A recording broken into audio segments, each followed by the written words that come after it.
आपके साथ मैं रेनू चौहान। आप देख रहे हैं दबंग मेल न्यूज़। इस वक्त मैं मौजूद हूँ राजा गार्डन में। जी हाँ, मेरे साथ मौजूद हैं डॉक्टर सुनील कुमार बकोलिया जी। जी हाँ, आपको मैं इनके बारे में बता दूँ, ये जो है कैंसर स्पेशलिस्ट हैं और गोल्ड मेडलिस्ट हैं। इनके पास हर बीमारी का इलाज है।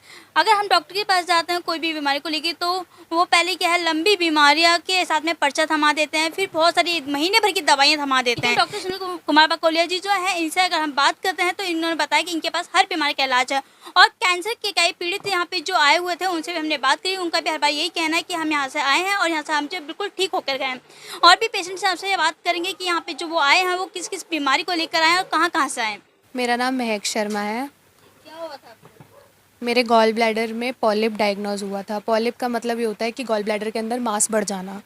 तो आज से 3 महीने पहले मैं एक एलोपैथी डॉक्टर के पास गई थी, तो उन्होंने मुझे बोला कि गॉल ब्लैडर में मांस बढ़ गया है, जिसकी वजह से आपको काफ़ी ज़्यादा खाना पीना पचाने में भी दिक्कत हो रही है और दर्द भी यहाँ पे इसी वजह से हो रही है। तो अगर ये आपने मांस अभी नहीं निकलवाया तो थोड़े टाइम बाद ये कैंसर बन जाएगा और फाइनली आपको ये रिमूव ही करवाना पड़ेगा। और ये प्रॉब्लम ये हो सकती है कि अगर ये गॉल ब्लैडर फट गया अंदर तो ये आपकी बाकी प्रॉब्लम्स भी क्रिएट कर देगा। तो आप अभी समय रहते अपने गॉल ब्लैडर को बाहर निकलवा दीजिए। तो मेरी मम्मी नहीं चाहती थी कि मेरी सर्जरी हो इतनी छोटी सी उम्र में, तो उन्होंने अपने ऑफिस में सबसे बात करी, जैसे कि वो परेशान थे। तो उन्होंने कि एक कलीग ने उन्हें बताया यहाँ पे कि सर ऐसे ऐसे बिना सर्जरी के पक्का आपकी बेटी को ठीक कर देंगे, क्योंकि उनकी सास को किडनी में डायलिसिस बता दिया था। तो वो लोग भी यहाँ आए और वो ठीक होके गए यहाँ से। तो मेरी मम्मा यहाँ पे आए, उन्होंने सर से बात करी, मेरी रिपोर्ट्स वगैरह दिखाई करी। तो सर ने मुझे बोला कि बेटा टेंशन लेने की कोई भी बात नहीं है, बिल्कुल परेशान मत हो, दवाई खाओ, दर्द भी ठीक हो जाएगा और ये पॉलिप भी तुम्हारे शरीर से हमेशा के लिए चला जाएगा। और आज 3 महीने बाद मुझे दवाई की कोई ज़रूरत नहीं है, मेरे कोई दर्द भी नहीं है और मेरी रिपोर्ट्स बिल्कुल ठीक है, अब नॉर्मल है। और मैं सर का भी थैंक यू करती हूँ और ऊपर वाले का भी थैंक यू करती हूँ कि मेरी ये प्रॉब्लम जल्दी से ठीक हो गई। क्या नाम है सर का? सर का नाम है डॉक्टर सुनील बकोलिया। थैंक यू करना चाहूँगा ऊपर वाले का, जिसने हाथ में ये शफ़ा दिया हुआ है। और जितने ज़्यादा लोग ठीक हों उतने ज़्यादा बढ़िया है। देखो काटा पीटे से तो कुछ मिलने वाला है नहीं, क्योंकि ऊपर वाले ने जो ऑर्गन दिए हैं सोच समझ के दिए हैं। ऑर्गन को निकालना, उसको काटना, मैं उसमें विश्वास नहीं करता। मैं विश्वास करता हूँ कि व्यक्ति ठीक होना चाहिए, क्योंकि जो प्रकृति ने बीमारी दी है उसका कहीं ना कहीं समाधान इसी प्रकृति में ही बनाया हुआ है और वो समाधान उसको मिलना चाहिए, वो ठीक होना चाहिए। बस मेरा यही कहना है। मेरा नाम विजय है। कितनी उम्र के हैं आप? मैं 65 साल की हूँ। क्या परेशानी हो रही है आपको? मेरे को कैंसर था। कैंसर था? कैंसर था। तो आपको ये डॉक्टर के बारे में कैसे पता चला? मेरी भाभी की सिस्टर की सास यहाँ से ट्रीटमेंट लिया था, उन्होंने मेरे को बताया था।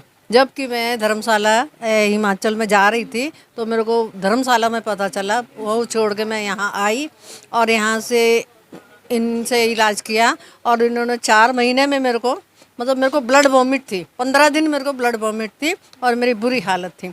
मेरी समस्या ये थी कि मेरा आधा परिवार मेडिकल में था। डॉक्टर इन लॉ और बेटा, वो मेडिकल वाले कहते हैं कि सर्जरी कराओ, और छोटे वाले बहू बेटा कहते हैं नहीं सर्जरी नहीं करानी है। घर में कश्मकश होता रहा हफ्ता भर 10 दिन तक। फिर मैं सर के पास आई, मैंने कहा सर जी मेरे को पता नहीं लग रहा मैं क्या करूं। वो कह रहे सर्जरी से जल्दी ठीक होगा, लेकिन छोटे वाले मना नहीं कर रहे। तो फिर उसके बाद इन्होंने बोला कि मैं 2 महीने में आपको ठीक कर दूंगा। और मतलब 15 दिन बाद ही रिलीव हो गया था, यानी कि ब्लड बंद हो अच्छा, गया। आपने जो हॉस्पिटल की दवाइयाँ खाई थी वो कितने दिन खाई थी? मैंने नहीं खाई।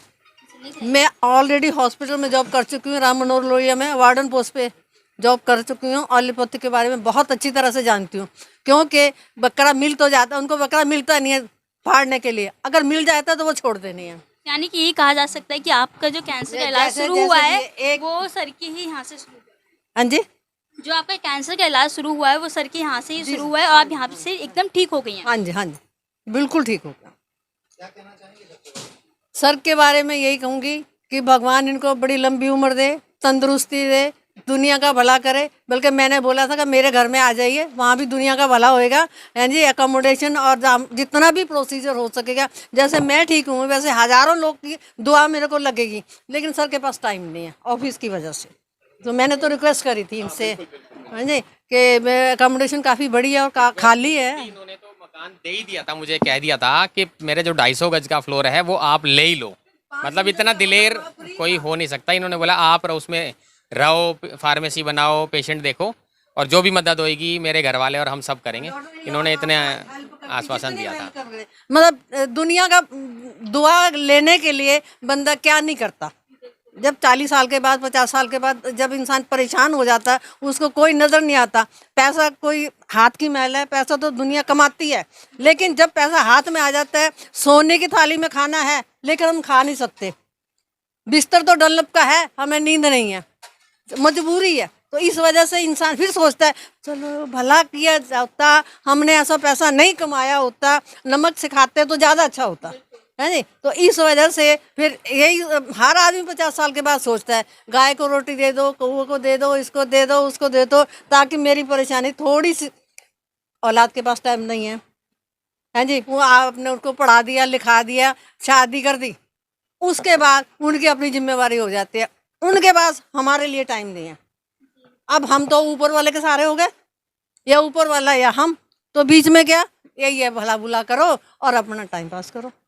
लेकिन इतनी बिजी शेड्यूल में भी कि डॉक्टर साहब हैं जो काफ़ी लोगों की मदद कर रहे हैं। जी, तो मैं तो दुआ करूँगी भगवान 200, 400, 1000 जितनी भी लंबी उम्र हो इनकी, जितनी भी लंबी उम्र हो, मैं दुआ कर सकती हूँ और मैं कुछ नहीं कर सकती। ये मेरे लिए तो भगवान है, मेरी तो दूसरी ज़िंदगी है।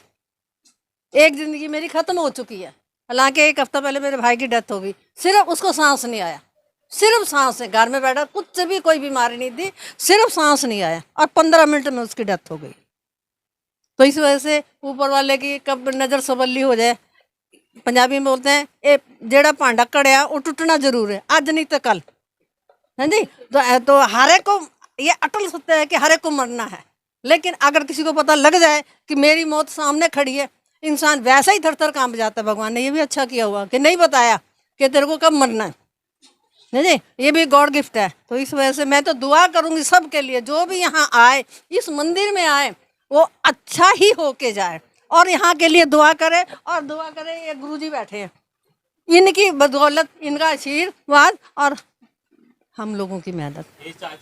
सुनील सर, तुम्हें और क्या दूं मैं दिल के सिवाय, डॉक्टर साहब तुम्हें और क्या दूं मैं दिल के सिवाय, तुमको हमारी उम्र लग जाए, तुमको हमारी उम्र लग जाए, तुम्हें और क्या दूं मैं दिल के सिवाय, बोलो सारे ने, तुम्हें और क्या दूं मैं दिल के सिवाय, तुमको हमारी उम्र लग जाए, तुमको हमारी उम्र लग जाए। धन्यवाद।